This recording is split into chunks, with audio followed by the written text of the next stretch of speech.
Xiaomi phones has always been about having good specs without the high prices, and the latest flagship Mi5 is no exception. At a cost of around 550 Singapore dollars, you are getting the Snapdragon 820, 3 or 4 gigs of RAM depending on model, 16 megapixel camera with OIS, dual SIM slots, and a Type-C port and a fingerprint sensor. Comparing with other similar flagships out there, this price blows the rest out of the water. Right now, this phone is only available in China, and the only way to get it is through third-party exporters. The Mi5 is a great looking device with curved glass back and a metal frame. The sides are also chamfered so that the curved back blends in nicely. At just 129 grams, the slippery glass back makes it a little difficult to use with one hand, as it always feels like it's going to slip out of my hands. The display on the white model seems like it's an edge-to-edge display, but the moment the screen turns on, the black bezels can be noticed immediately. One problem I noticed is a little gap between the glass and the metal frame.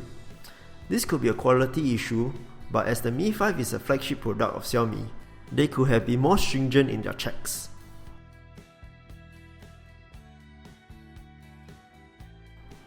The Xiaomi Mi5 packs a 5.15-inch Corning Gorilla Glass 4 with Full HD LCD display.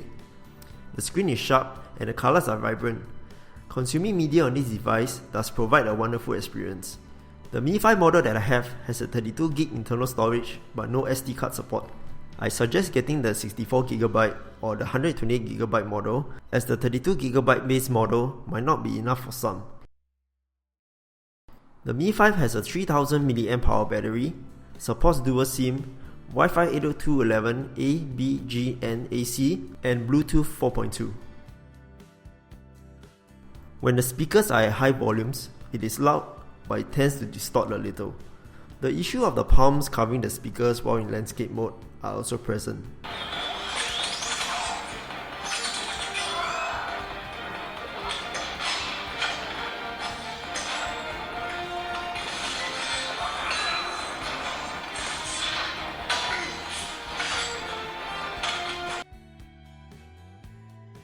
Following the trend, the Xiaomi Mi 5 has also a fingerprint scanner built into the home button. Setup was similar to the iPhone Touch ID, and the device unlock response was really quick, almost instantaneous. The small issue that I had was that accidentally tapping the home button acts like it's pressing the button, which takes you back to the home screen. Fortunately, this can be remedied by a software setting.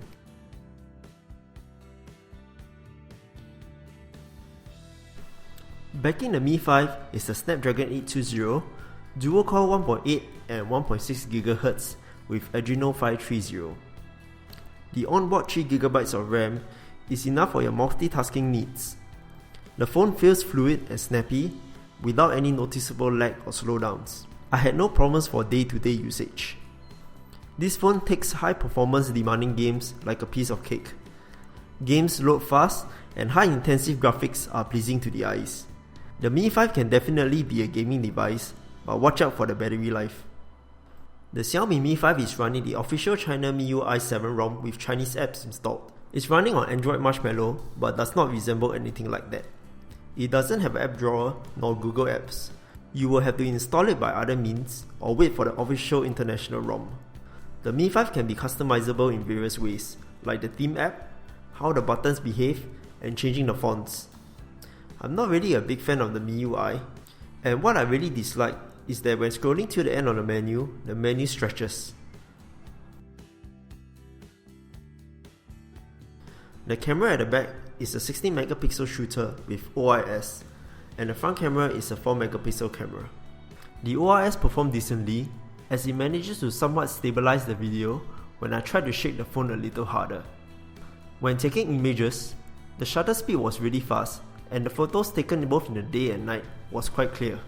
The camera has modes like filters, panorama, beautify, and HHT, handheld twilight mode, which takes better night shots. As the camera module was situated near the corner, my fingers would sometimes block the camera and I had to adjust my grip.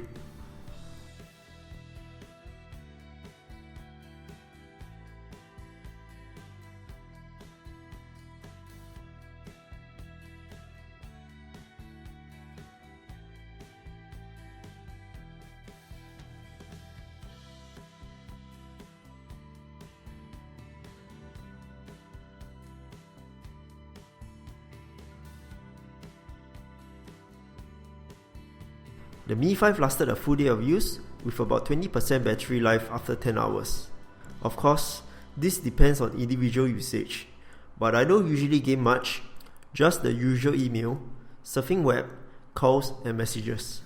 The supplied charger supports Quick Charge 3.0, where it fully fills up the battery life of the Mi 5 from 0% to 100% in about 17 minutes.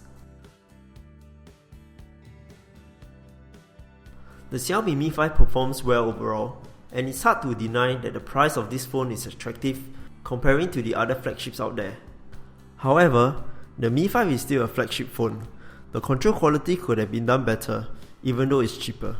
Personally, I like the Mi 5 look and feel and the performance it brings, not so much for the software. I will consider using the Mi 5 if it had a larger screen size. If you like the raw power and price to spec ratio, then the Mi 5 is worth buying. Thank you for watching, and I'll see you guys in the next video.